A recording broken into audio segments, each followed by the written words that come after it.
In the remote rainforests of Indonesia, deep within one of the world's last great havens of biodiversity, lives the orangutan. Orangutans are the largest tree-dwelling species on Earth and play a central role in the forest ecosystem. With 97% of the same DNA as humans, they are highly intelligent creatures who experience feelings similar to their human cousins. Humans who threaten their survival by clearing and burning their forest for timber, minerals, and vast monoculture crop plantations. Those that survive are hunted as plantation pests or captured for the illegal wildlife trade. Orangutans and all rainforest life now face extinction. Since 1991, Borneo Orangutan Survival, or BOS Foundation, has been helping the Indonesian government to protect orangutans and their habitat, rescuing them from areas of human-wildlife conflict and rehabilitating them, with the aim of one day returning them to the forest where they can live in safety and freedom.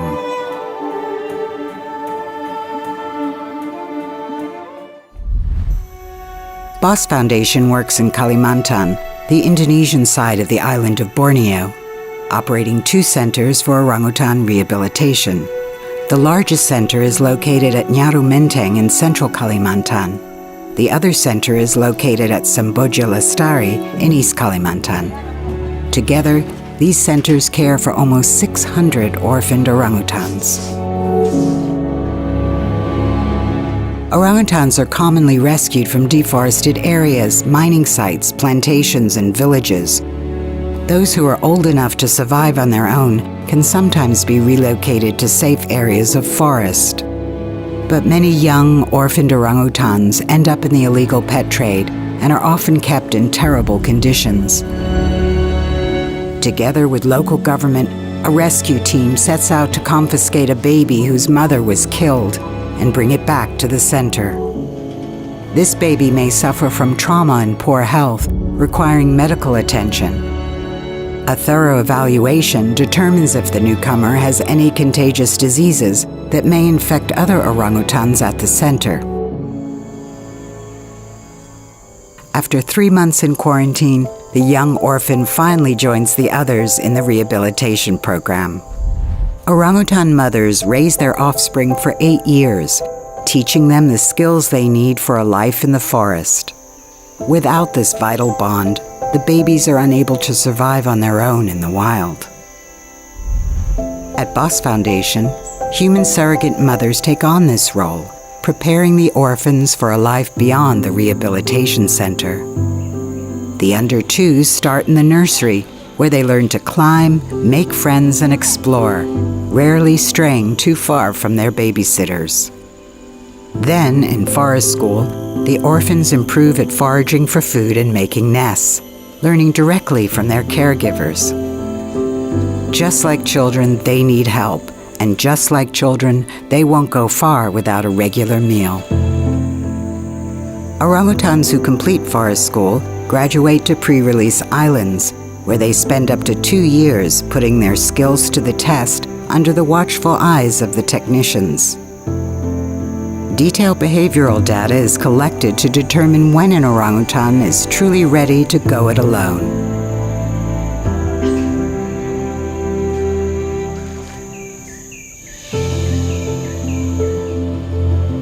Release candidates are then taken to a quarantine facility to undergo a final health examination and have radio tracking devices implanted. Once the orangutans are given the green light, a release location and date are confirmed, and the team mobilizes. A long and arduous journey then begins. The release destinations are remote and difficult to access, pushing the team to the limit. The orangutans spend many hours in transit cages, unaware of how their lives are about to change. This is the culmination of years of hard work, but all hardship is forgotten when the orphans are finally let go back into the forest where they belong.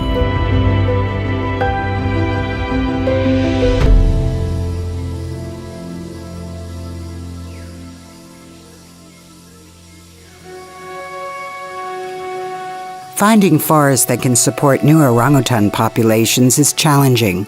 Most forests have been destroyed or claimed for other uses. Fortunately, BOS Foundation has secured the rights to release orangutans in 3 suitable habitats. Here, the rehabilitated orangutans can be monitored and behavioral data can be collected to see how they're adapting to their new surroundings. Local people are employed for their unique skills and knowledge of the area.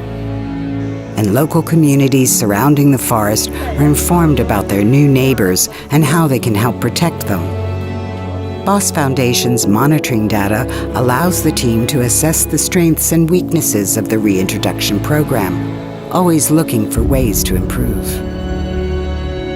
At the heart of the orangutan's plight, the destruction of its habitat. And as more and more babies arrive at the center, pressure on the facilities mounts. Many orangutans sit in cages waiting their turn to be free.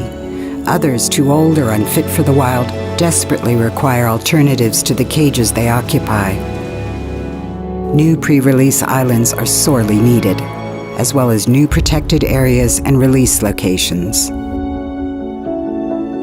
In 2009, BOS Foundation established ROY, or PT Restorasi Habitat Orangutan, and paid the Indonesian government $1.4 million to protect the forest at Keje Sewin in East Kalimantan. More than 86,000 hectares of pristine orangutan habitat, an area larger than Singapore, safe for the next 60 years and beyond.